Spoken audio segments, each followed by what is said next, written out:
Hey guys, welcome back to Communicate with Nate. I am Nate, your host.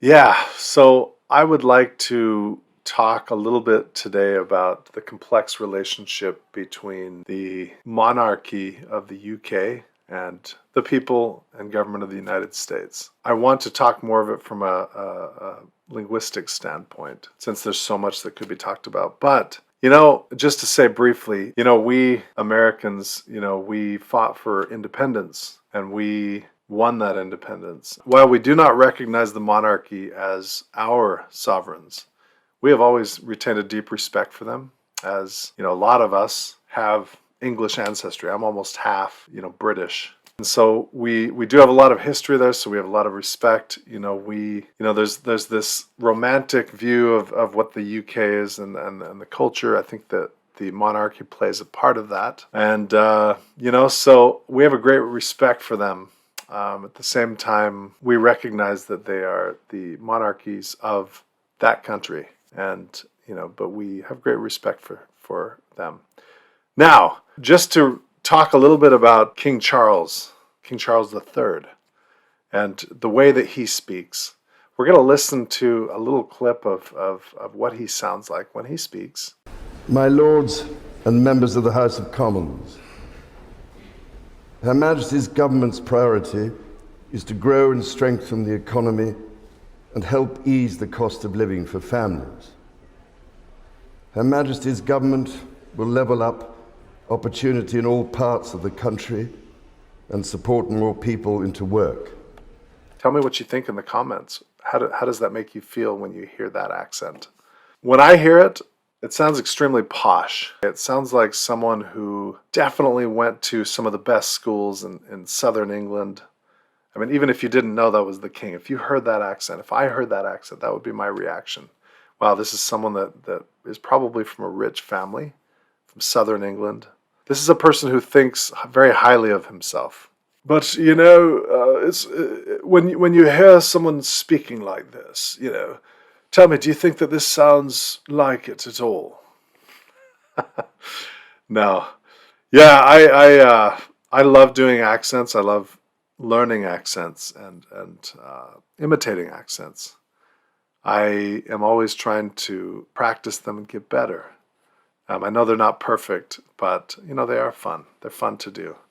What I found, what's interesting with accents is that if you can approximate the sound of that accent, you can generally sound very believable to speakers that recognize that accent who are, however, not from that particular region. However, if you're from that region, it's extremely difficult to perfectly capture that accent and be passable to someone that's actually from there. Because there are certain sounds that may be difficult to get unless you really spend a great deal of time with those people. So, yeah. Back to the British accent in general. So, guys, I have to tell you. So, what do I think? What do I think of the typical British accent, or the received or upper received British accent? So I think that it sounds honestly like one of the most beautiful forms of the English language. To me, that's honestly how I feel, even as an American. Yes, I do have a lot of English and British blood, but just from the sound of it. And by the way, that blood goes back a long way. My family's been in the United States for many of them since the beginning. And so, yeah.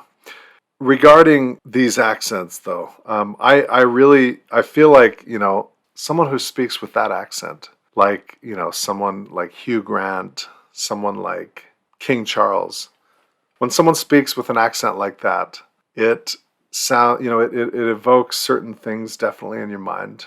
It makes me think of someone who, has a lot of education, sounds quite elegant, quite refined. It sounds beautiful.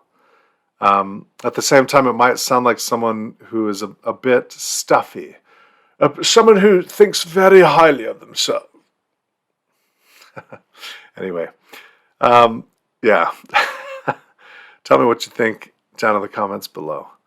But yeah, So in general, though, there's a huge difference between, the Queen's English, the King's English, and, local dialects spoken from place to place. The local dialects sound very, very, they sound very down to earth.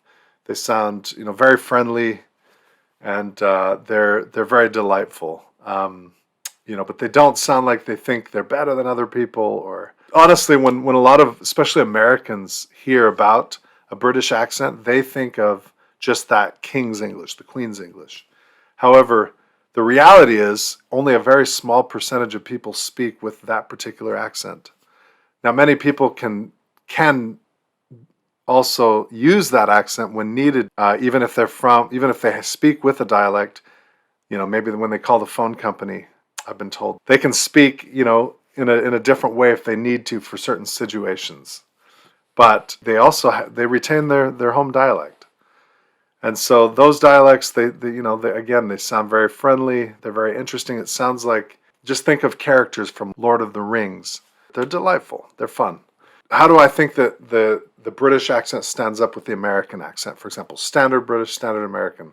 Honestly, and I'll just speak how I feel, the British accent does not sound any more intelligent than the American accent. So, for example, if I hear someone, if I hear Roger Penrose speaking, if I hear, someone else very intelligent with an American accent, someone like Steve Jobs, let's say, I think he sounds very intelligent. I don't think it's a question of sounding intelligent. However, if you want to talk about purely from an artistic and aesthetic sound point, the upper received accent of England, it sounds like the highest register of refined language. Now, does it sound more intelligent? No, it does not. But it sounds refined. It sounds like someone who has really educated themselves very well. And it sounds nice to the ears. However, the American accent, they sound, also can sound very elegant. Someone from Boston who's from the upper class, they sound very elegant.